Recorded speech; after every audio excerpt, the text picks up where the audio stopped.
太子宫。太子宫，饼新年，多天大叫，甲底大底，一地了新娘太子宫，管理委员会向你表示12万分的欢迎，真感谢，真欢迎。中华民国105年饼新年，今仔日农历10月已经要10月底啊，28年，国历11月27号，中华民国106年，公元2016年，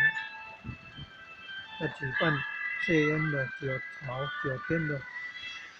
金鹿罗天大轿，要比上次那个南昆生的比照啊，南昆生的罗天大轿，号称台湾第一大轿，也要做很大啊。